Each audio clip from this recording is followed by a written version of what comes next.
My name is Paula Gloria, and today we're going to share some very interesting information. I've always had a deep interest in the development of consciousness because it's through the development of consciousness that so many problems in the world can be solved, if not all of them. The information will start off shocking, but if you persist and look deeply and listen carefully, you'll see that there's a great teaching for humanity about our sovereignty, our ability to create our reality and live the life that we want to live and live in an environment where others are doing the same. So I'm going to be talking about internet rumors about Sai Baba and also introducing a show where somebody has actually had these experiences. So we'll start out talking about Sai Baba, who is a great religious leader. He has millions of devotees. He's based in India, but he has many followers throughout the world. There's some shocking and controversial information, and a lot of it is coming out on the internet. And so, for those of you who may or may not be familiar with it, Sai Baba has come up with a rebuttal that was done some months before. Sai Baba speaks out about internet rumors. Recently, Sai Baba spoke about the rumors that are spreading over the internet. He asked his closest devotees, the ones that sit in the veranda are the closest to him, to basically shut up or get thrown out. He is scared, and you can tell by reading his speech. The following was posted to a Yahoo club, and I have reposted it in full. This is someone, I believe, David Bailey? And I would like to mention here, going into the internet is a rather big deal because India has made an industry out of Sai Baba. Millions and millions and millions, if not hundreds of millions of dollars pour into India because of people searching for spiritual answers and looking to this religious leader. So it's a concern of his that these misdeeds are being posted on the internet. Again, Sai Baba continues, anyone found talking in the veranda should be sent out immediately, whosoever it may be. All those who give misleading information about what Swami tells them in the interview room should also be thrown out. I will never call such people for interview again. And keep in mind, with millions of followers, not being called to an interview, which is considered a sacred opportunity, a sitting with God, is a very, very big deal. And he says he'll never call such people for interview again. Of course, after you hear the story, those people who wake up probably would not care to have an interview again.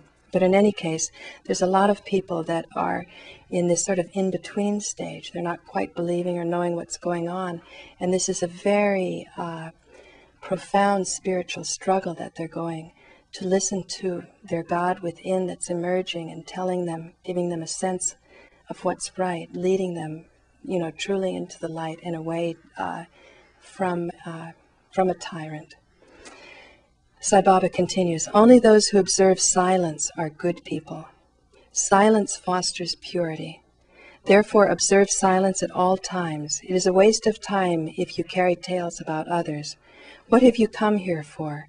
Vain gossip causes harm to many, so refrain from indulging in it in any way. Ignorance is on the rise with the progress of science. Truly speaking, science has not matured. Man has become senseless. All the trials and tribulations faced in this world are due to the so-called development in science and technology. It is not technology, but it is tricknology. Do not become a slave to such technology. So it's interesting that in this day and age, with something like the internet, stories that could only be told to, say, a few trusted individuals who one would feel wouldn't misrepresent the story, only a few people would hear. Now you can create a whole network of many people who can come forward and create support groups for more information to come out. And so now I'd like to talk to Ullrich Zimmermann, because he's actually lived through this, and I want to hear his comments. What do you think about that?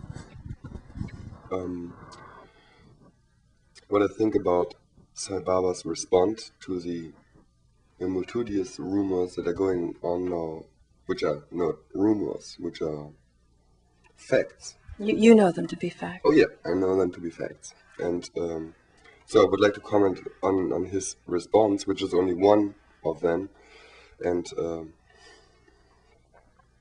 so I would like to say, to shut down people talking about rumors that are in fact facts, that speaks for itself.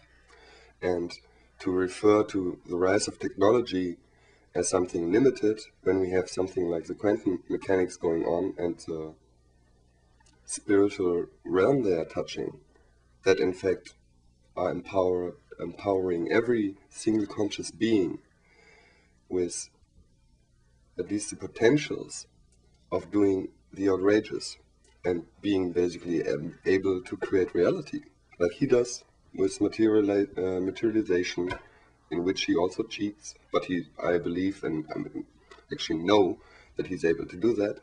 But I strongly believe everybody's able to do that. But you believe science will take the mystery out of the miracles? Absolutely. Science, where we are hitting in these days, I mean, it's all going into a universal science. The paradigmas are changing.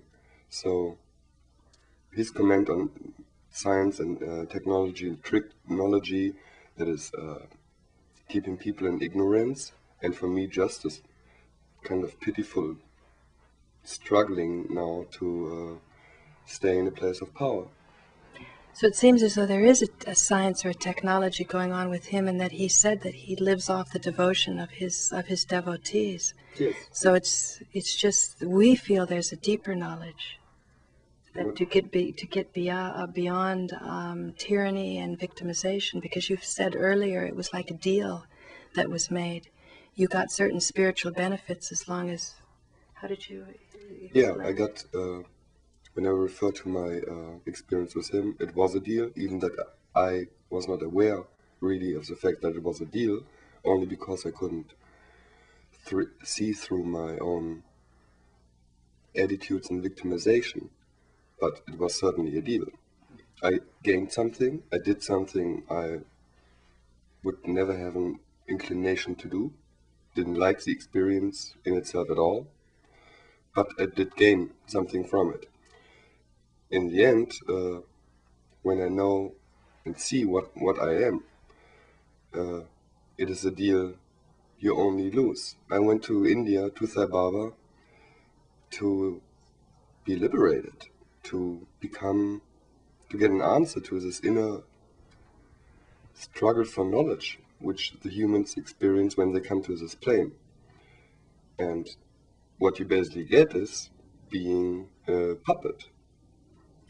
You get more sensitive, you have spiritual experiences, and you get more acquaintance with energy, kundalini, but you are not able to control your own kundalini. You are completely dependent on Sai Baba, completely. I mean, you have to focus on him. He's a big guy. You're just a stronger battery then, stronger light bulb. He's actually referring to us as light bulbs, which is true. Energy is running through us, we are amplifiers, but even someone outbought in that deal. Okay, if I would have known it at that time that it's just a deal, that it's not coming from love, I would have never have done it. Seeing myself now, almost 8 years later, I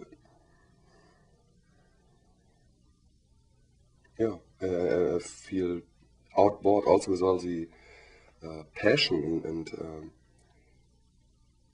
goodwill that went into it, and what I could have done with the right knowledge. For example, with the technology he's now putting off like that. I think he's putting off the internet particularly, because so much information can be broadcast quickly. Yeah, but I just focus on his words, and he says science and technology. Technology, a lot of part of technology stems out of the the discoveries in quantum mechanics. And if I look into philosophy behind the quantum mechanics and the truth, then that the observer creates reality. I am the observer, I am consciousness. I am able to do that. And that is, to everybody who has ears to listen, what it tells you. And it really very, very much empowers you. And you don't need a Sai Baba. You need a teacher. You need to lift that knowledge up and to make a whole circle. Like for a spiritual person, you need to be in a framework. But I feel I would never have done it, and The only reason I do not regret it is because having that knowledge now, I know that I created my path in that. And that was a necessary experience for my spirit to evolve in that. But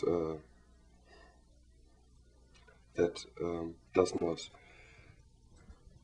make his own deceit smaller. And for me, in that comment, just speaks deceit and somebody struggling to cover up something. And he's covering up the very deed of sexual abuse that is happening. I was 21, so I'm not considered a child, but my heart was open. I was like a child, and very, very, very much so. And so that is one deceit. For me, personally, the bigger deceit lies in the spiritual crime, which is not better than the Catholic Church for centuries, overpowering the masses, and Bible is written in Latin, nobody can read Latin, I mean, just sucking the power away and controlling people, and that is what he does. What about the silence part, about keeping silent?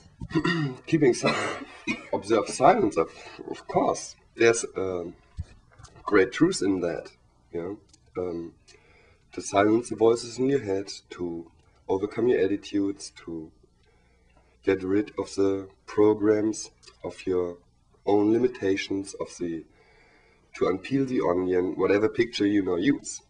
Very truthful. But in this case, he's using it to cover up his own tracks. Absolutely. And he's talking to people that believe and that also, and he's buying in tradition and also in truth. It's a half-truth. You get some power, but in the end it's his agenda. And he's certainly utilizing fear. Oh yeah, he's utilizing fear. So all of this speaks of somebody who doesn't really have the knowledge. I want to comment on that fear. When you're in that setup, if you made your bet on Sai Baba in your spiritual search, that is so ultimate, because he claims to be an avatar. An avatar is not just a guru. If you really go with Sai Baba, then you can't, it is very difficult, to change your point of focus. Like, to have CDs, CDs are these fabulous powers to overcome our normal physical laws, materialize, sing, levitate, whatever. Is in India not a special thing at all. It is even in the West not a special thing at all. There are people around that can do that. And it is very much, also for a Western mind, explainable from, for example, the quantum mechanics. And then also in the past from mystical viewpoint, and this is now all coming together, and he's just playing the odds on it. When you're in that with Sai Baba, then there's a whole lot of manipulation going on, and it really puts, that is difficult now. It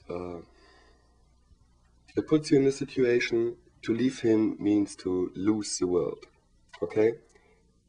But that's the ultimate power in it. Even more than the world, you're losing your eternal salvation. That's it. You come there with the intent, to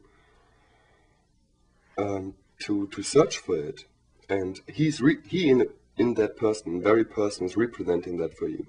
So, for example, to be in that situation of a private interview, and being then even confronted with something that you personally would find distasteful, disgusting, like, you mean, like oral sex, sucking his penis, is when you also,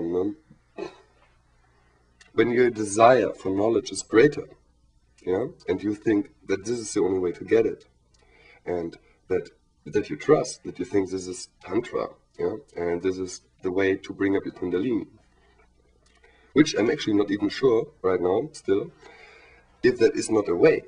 But the ultimate deceit is that it just empowers you a little bit. You don't get knowledge. You're not able to hold it unless you completely stay focused on him. And that means the more powerful you get, the more powerful he gets. And that's what he's saying. I feed on the devotion of my devotees. But just a second, you said maybe it is a way with white tantra, whatever. For example, I can see some people can argue, well, you just didn't have enough faith, you didn't trust enough.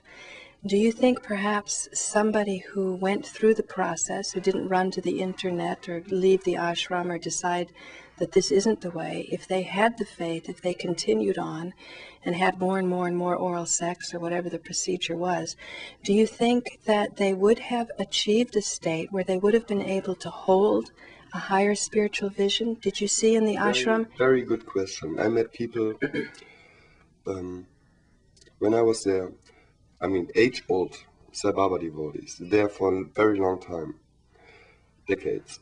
And Sai Baba actually stated that he's married to, I don't know at that point, it was a number between 8 and 11, something like that. People he was married to, souls, he felt like, these are my spouse or whatever. But the next day, a ring was missing on his finger, and he doesn't wear rings, but that was a speech he gave, and he divorced. You see, yeah, it's possible. And you can be a stronger light bulb, and you can be a more powerful slave in that setup. But the ultimate thing is, it is all up to him. If he divorces you, if he makes a decision, you are not a good amplifier anymore. And that can happen, I mean, quickly. It is all up to his grace. And his grace is not coming from unconditional love, and that's the whole deceit. That's why you go there. You think it is unconditional love, and it's actually power. Then people must be living in terrible fear. They live in terrible denial, and they live in terrible ignorance. I mean, I didn't know better. I found my way out of that just being on my own spiritual search and asking for something different, and manifested that in my life. But when you stay in that setting, then you stay utterly dependent and utterly unfree. What about some of the other stories coming out on the internet that Well, I was thinking you had 5 interviews with Sai Baba, and you know what this caused you in your life and where you finally wound up. You were fortunate in that you came into contact with a teaching that really explained to you, as you said, a teacher really showing you how to bring forth your spiritual power and gain freedom and sovereignty and the ability to create your own life. But I noticed as we were reading in other stories, one man who had 35 interviews as opposed to your 5, what it was like for him over years to have invested such a belief and then come to the end of the line. And you're referring here, I mean, this man, I read that on the interview, I mean, his dedication on the search with Sai Baba was much greater than mine. I had 5 interviews, he had 35. I got rings and I got manifestation, but he's really much higher in Sai Baba's grace, than I was. And Sai Baba, and that's a much more powerful man than I was at that point. That I read there on the interview, on the internet. And he did not perform oral sex with Sai Baba, and but I know if I would find myself now, when I read that, I put myself in his skin, to refuse in that setup and being that dedicated, how that man was, to refuse that service to Sai Baba means, for a successful businessman to go open-eyed in the utter bankruptcy, and that's the only focus in life, is comparably mild. Yeah, I think that's very well said. This is a huge thing for people who've made an investment. Huge. It is incredibly huge, And just can bow myself and greet the God in that man, and I'm part of that process now. Coming with a smaller story, but with a story that can open my eyes, and I stand for it. I don't feel guilt. I don't even feel anger for Sai Baba. I feel pity. A powerful being that is not able to come into his heart, to come into unconditional love, into a really freeing energy, and basically living up to his own advertisement and statements that he is a liberator. And he is not a liberator, he's an enslaver. So I really want to thank you for sharing your story and your insights about Sai Baba's rebuttal, about the stories that he calls rumors, which you feel from your own experience. No rumor there. Yeah, that are actually facts. And you know, in so doing, finding out deeper spiritual truths, and that what is waking up in people is a God within, a greater power than a power that can ever be gotten from the outside. The way I discovered, you know, what happened with Sai Baba was hearing about you, that there was a session where he picked you out in the audience of hundreds of people, and he called forth this story of this sexual abuse with Sai Baba. I mean, I found that absolutely astonishing, but I had enough confidence in the information that I'd been getting in the days that were going on in my course that it would be true, that it was so, that it was worth investigating. And so that's why I went to India, and I discovered, talking to rickshaw drivers, talking to people who were, you know, railroad office inspectors, owners, that this was something that wasn't talked about openly, but it's something that's understood. And well known. Yeah, and well known. So intensely against child abuse. I mean, in your case, you were 21 years old, but you said you were very innocent and open. And there's many, many cases of much younger children. So much about this. Honestly, I'm still discovering for myself. This is my life, my path, and I don't feel guilt and I don't feel anger, but I have still to find out who I really am, and I'm on the path. Yeah? So I only can guess. The best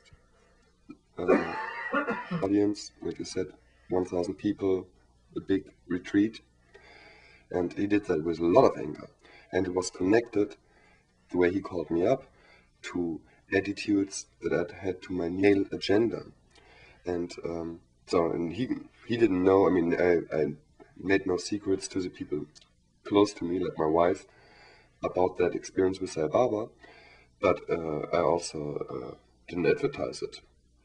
When I felt it was something to share, I would do it, but not many people knew about that. You weren't ashamed of it, but you didn't hide it either. No, I didn't hide it, but it's an awkward thing. But you were surprised. No, because he referred to that on an earlier event, but he didn't address me personally. What he said on an earlier event was totally out of the context. All of a sudden he said, and that being, that guru, is abusing children sexually. And I was a little bit not that focused, and he says that now, because I kind of knew that I was the only person in the audience that had first-hand experience with that kind of abuse. Said that, I knew, I just took it as an information. So I knew before he called me up that he knew about that, okay? But the way he called me up was in the beginning of an event, and very strongly like, you who sucked Sai Baba's penis, stand up. And okay. And he does that a lot in truth teachings, call up. He's a harsh teacher, huh? He's a loving teacher, and he's a harsh teacher. I mean, it's about, he can build you up in the most loving way, and the next day cut your head off. And then other day, again, build you up. It's all about overcoming your barriers. But in the process, you're left being less dependent on him and more in tune with him. Oh, yeah. In the process, I came to understand, actually, the Sai Baba experience, which before that was a